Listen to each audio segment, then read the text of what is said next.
সালটা 1947, 15ই আগস্ট, সকাল 8:30। দিল্লির লালকেল্লার সামনে উপচে পড়া ভিড়, কিন্তু মঞ্চে ভারতের পতাকা ওড়াতে নেহরুজি আসছেন না। ভিড় ঠেলে গিয়ে আসছেন সাদা কালো অতীতের চেনা চেহারা, পরনে খাকি ইউনিফর্ম, চোখে গোল চশমা আর সেই পরিচিত টুপি। আকাশ বাতাস কাঁপিয়ে ধ্বনি উঠছে নেতাজি জিন্দাবাদ। হ্যাঁ, আজ স্বাধীন ভারতের প্রথম প্রধানমন্ত্রী হিসাবে শপথ নিচ্ছেন সুভাষচন্দ্র বসু। তার এক হাতের ইশারায় থেমে গেল কয়েক লক্ষ মানুষের চিৎকার। তিনি মাইকের সামনে দাঁড়িয়ে বললেন, এই দেশে আজ থেকে কোনো ধর্মের লড়াই নেই, কোনো গরিব ধনীর ভেদাভেদ নেই। আজ থেকে ভারত এক, অখণ্ড এবং শক্তিশালী। শুনতে রূপকথার মতো লাগছে, তাই তো? কিন্তু আজ থেকে 80 বছর আগে এটাই হতে পারত ভারতের আসল ইতিহাস। যদি নেতাজি রহস্যজনকভাবে নিখোঁজ না হতেন, তবে আজকের ভারত কেমন হতো? আর নেতাজির শাসনে কি ভারত আজ বিশ্বের সবচেয়ে শক্তিশালী দেশে পরিণত হতো, নাকি সবটাই আমাদের আবেগ? চলুন ইমোশন সরিয়ে রেখে একদম যুক্তি দিয়ে, ইতিহাসের ফ্যাক্ট দিয়ে খতিয়ে দেখি আজকের ভারত কতটা আলাদা হতো। আচ্ছা, আপনি কি জানেন নেতাজির ডায়েরিতে ভারতের জন্য কি প্ল্যান লেখা ছিল? সেই রহস্যগুলি জানলে আপনিও চমকে যাবেন। দেশভাগ কি আদৌ হতো? ঐতিহাসিকরা মনে করেন নেতাজি বেঁচে থাকলে জিন্নার দ্বিজাতি তত্ত্ব ধোপে টিকত না। নেতাজির আজাদ হিন্দ ফৌজে হিন্দু, মুসলিম, শিখ সবাই এক থালায় খাবার খেত, কাঁধে কাঁধ মিলিয়ে লড়াই করত। তারা দেশের জন্য প্রাণ দিতে পিছপা হতো না। প্রধানমন্ত্রী হলে তিনি হয়তো দেশভাগের দাবি তোলা মুসলিম লীগ বা কট্টর হিন্দু মহাসভাকে এক টেবিলে বসিয়ে সমস্যার সমাধান করতেন। সাম্প্রদায়িক দাঙ্গা ভারতের ইতিহাসে হয়তো থাকতই না। মোহাম্মদ আলী জিন্নাহর সাথে তার সম্পর্ক তিক্ত ছিল না। চায়ের আড্ডাতেই দেশভাগের প্ল্যান ক্যান্সেল হয়ে যেত। তিনি আলোচনার মাধ্যমে দেশভাগ রুখে দিতে পারতেন। নেতাজির ব্যক্তিত্ব ছিল জাদুকরী। তিনি সাম্প্রদায়িক রাজনীতির ঊর্ধ্বে উঠে মানুষকে এক করতে জানতেন। ফলে হয়তো 1947-এ আমাদের দেশভাগ দেখতে হতো না। কাশ্মীর সমস্যাও হয়তো জন্মাতেই পারত না। আজকের এই বর্ডার টেনশন কিচ্ছু থাকতো না। অখণ্ড ভারত আজ অনেকটাই পাওয়ারফুল হতো।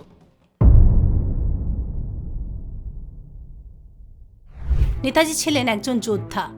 তিনি জানতেন ভিক্ষা করে স্বাধীনতা পাওয়া যায় না, আর শক্তি ছাড়া স্বাধীনতা রক্ষা করা যায় না। তিনি প্রধানমন্ত্রী হলে ভারত শুরু থেকেই একটি শক্তিশালী সামরিক দেশ হিসাবে আত্মপ্রকাশ করত। নেহরুর মতো জোট নিরপেক্ষ না থেকে তিনি হয়তো নিজের শর্তে রাশিয়া বা জার্মানির মতো দেশগুলোর সাথে সম্পর্ক গড়তেন। এর ফলে ভারত অনেক আগেই পারমাণবিক শক্তিধর এবং প্রযুক্তিতে উন্নত হয়ে বিশ্বমঞ্চে সুপার পাওয়ার হিসেবে নিজেকে প্রতিষ্ঠিত করত। 1945-46 সালে লালকেল্লায় যখন আজাদ হিন্দ ফৌজের সৈন্যদের বিচার শুরু হয়, তখন ভারতের রয়্যাল ইন্ডিয়ান নেভির ভারতীয় নাবিকরা বিদ্রোহ করে বসেন। তারা ব্রিটিশদের বদলে নেতাজির জয়গান গাইতে থাকেন। এই প্রথম ব্রিটিশরা বুঝেছিল যে ভারতীয় সেনাবাহিনী আর তাদের অনুগত নেই। আমরা ভাবি শুধু চরকা কেটেই স্বাধীনতা এসেছে, কিন্তু ব্রিটিশ প্রধানমন্ত্রী ক্লিমেন্ট অ্যাটলি পরে স্বীকার করেছিলেন যে তাদের ভারত ছাড়ার আসল কারণ ছিল নেতাজির প্রতি ভারতীয় সেনাবাহিনীর ভালোবাসা। নৌবিদ্রোহের সময় যখন ভারতীয় নাবিকরা ব্রিটিশ অফিসারের বন্দুক কেড়ে নিয়ে জয় হিন্দ স্লোগান দিয়েছিল, তখন ইংরেজরা বুঝেছিল যে নেতাজি যদি পিএম হিসেবে ফিরে আসেন, তবে একজন ইংরেজকেও তারা জ্যান্ত রাখবে না। এই ভয়টাই ছিল আমাদের স্বাধীনতার আসল চাবিকাঠি। নেতাজি জানতেন শত্রুর শত্রু আমাদের বন্ধু। তাই তিনি জার্মানি ও জাপানের সাহায্য নিতে দ্বিধা করেননি। তার বৈদেশিক নীতি ছিল অত্যন্ত বাস্তবমুখী। তিনি প্রধানমন্ত্রী হলে ভারত আন্তর্জাতিক রাজনীতিতে শুধু শান্তির দূত হয়ে থাকতো না, বরং জাতীয় স্বার্থে কঠোর সিদ্ধান্ত নিতে পারত। কাশ্মীর বা চীন ভারত সীমান্ত সমস্যাগুলো তৈরি হওয়ার আগেই তিনি হয়তো তার শক্তিশালী সামরিক ও কূটনৈতিক বুদ্ধি দিয়ে সেগুলো মিটিয়ে ফেলতেন।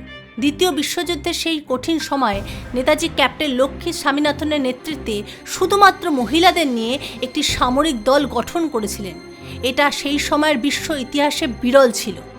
তিনি বিশ্বাস করতেন সমাজ বা দেশ গঠনের অর্ধেক দায়িত্ব নারীদের। নেতাজি প্রধানমন্ত্রী হলে ভারতের শিক্ষা ব্যবস্থা ও কর্মক্ষেত্রে নারীদের অংশগ্রহণ আজ উন্নত হতো। নারীদের সামাজিক নিরাপত্তা নিশ্চিত করা হতো। নেতাজি প্রধানমন্ত্রী হলে আজ ভারতীয় টাকার দাম কি ডলারের চেয়েও বেশি হতো? আজ আমরা যে আত্মনির্ভর ভারত বা মেক ইন ইন্ডিয়ার স্বপ্ন দেখছি, নেতাজি সেই স্বপ্ন দেখেছিলেন আজ থেকে 80 বছর আগে। তিনি পিএম হলে ভারত আজ ধার করা ঋণে নয়, বরং নিজের ক্ষমতায় বিশ্ব শাসন করত। 1938 সালে কংগ্রেসের হরিপুরা অধিবেশনে নেতাজি প্রথম ন্যাশনাল প্ল্যানিং কমিটি গঠন করেন।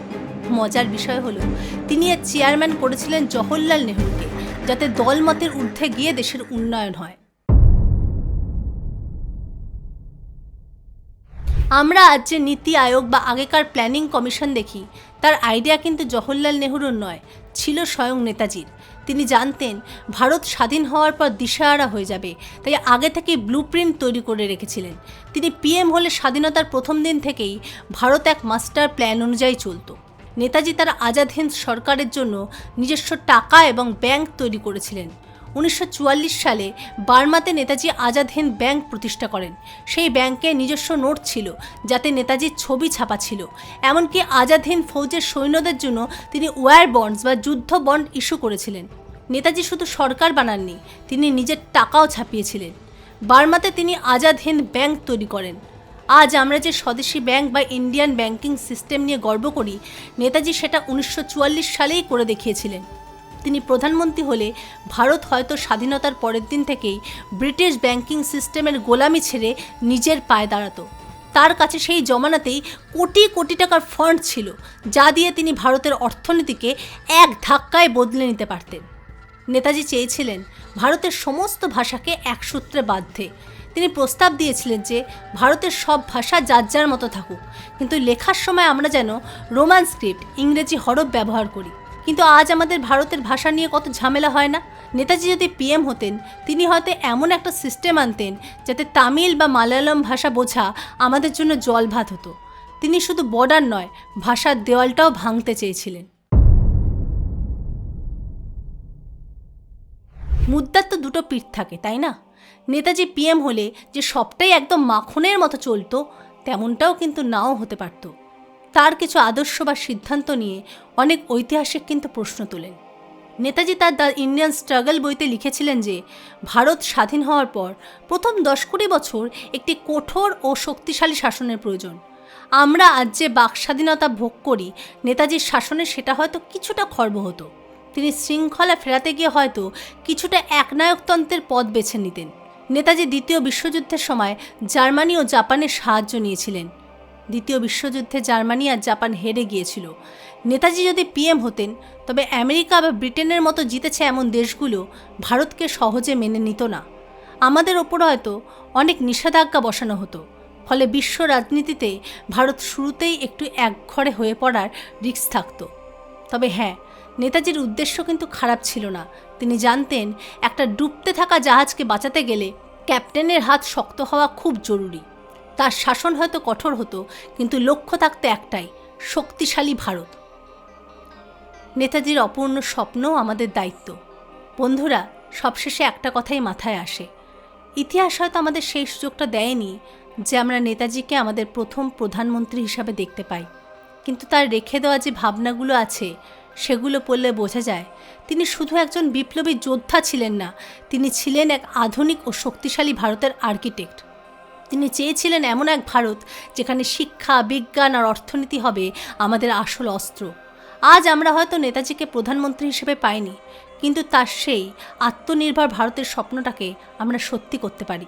অনেকেই বলেন ইতিহাস বদলে দেওয়া যায় না, কিন্তু ইতিহাস থেকে শিক্ষা নিয়ে তো ভবিষ্যৎ বদলে দেওয়া যায়, তাই না? আপনার কি মনে হয় নেতাজির কোন আইডিয়াটা আপনাদের সবথেকে বেশি পছন্দ? কমেন্টে অবশ্যই জানান। দেখা হবে নেক্সট এপিসোডে। ধন্যবাদ, ভালো থাকবেন।